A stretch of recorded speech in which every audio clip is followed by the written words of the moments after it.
Okay, so I only came downstairs to plug my phone in, but I was walking around my neighborhood today and I talked to this guy, one of my neighbors, about this, and he really understood it. And talked to my grandma about it, and she really understood it. And, I'm just going to share this on YouTube. So,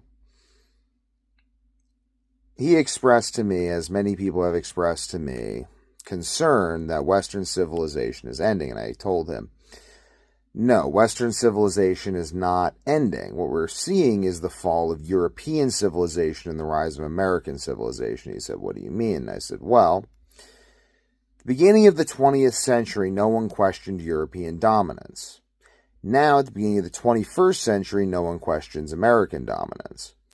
For the last 300 years, all of the most ambitious, self-believing, hardworking, and optimistic Europeans and people from Asia and the Middle East, the Levant, Africa, have been moving to the United States.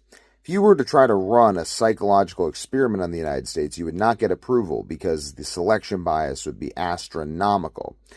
They would say, you've selected all the people who are most genetically predisposed to create a new and decent world. You are not permitted to run this experiment. It will not produce the results you're looking for. And I think that's what the problem is with Europe. Europe was, for the longest time, the brain drain of the rest of the world via the Roman Empire and then European Christendom. However, European Christendom has wanted much, and for its wanting, European Christians came and built a country where there was previously wilderness. So,